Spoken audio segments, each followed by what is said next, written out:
بسم اللہ الرحمن الرحیم۔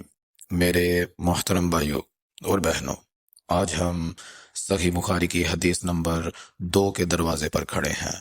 ایسی حدیث جس نے نہ صرف وحی کے آغاز کو واضح کیا بلکہ یہ بتا دیا کہ قرآن کوئی عام پیغام نہیں، آسمان کا وزن ہے۔ رسول اللہ صلی اللہ علیہ وآلہ وسلم سے پوچھا گیا، یا رسول اللہ، آپ پر وحی کیسے آتی ہے؟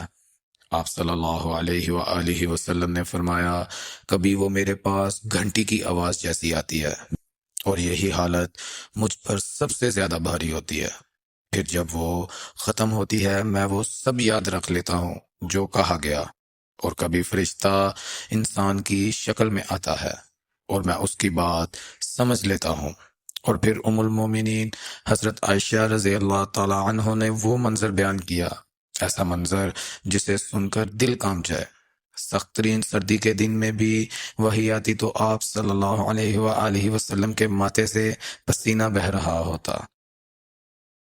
بھائیو، یہ لمحات سوچو، سردی کا دن، ہوا کا کاٹ، اور نبی کریم صلی اللہ علیہ وآلہ وسلم کے چہرے سے پسینہ قطرہ قطرہ گر رہا ہے۔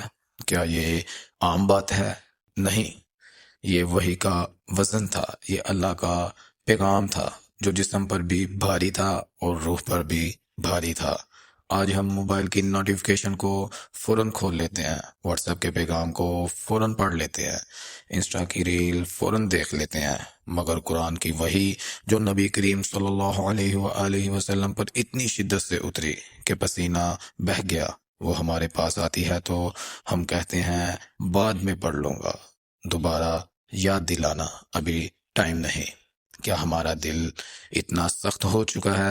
اللہ کے نبی کریم صلی اللہ علیہ وآلہ وسلم کہہ رہے ہیں گھنٹی کی طرح آتی ہے اور وہ سب سے زیادہ بھاری حالت ہوتی ہے، اور ہم قرآن کو ایسے سنتے ہیں جیسے کوئی عام سی آواز ہو۔ انہی رویوں نے آج ہمیں روحانی بھوک میں مبتلا کر دیا ہے۔ یہ حدیث ہمیں جگاتی ہے، اگر وہی نبی کریم صلی اللہ علیہ وآلہ وسلم کی پیشانی سے پسینہ نکال دے تو قرآن ہمارے دل سے غفلت کیوں نہ نکال سکے۔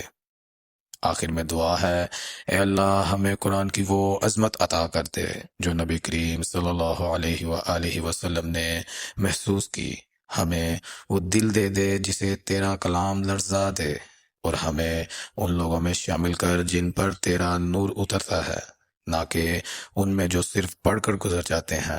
آمین۔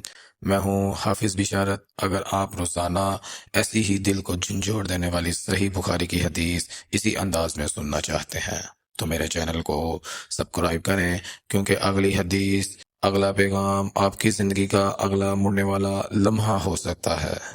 جزاک اللہ۔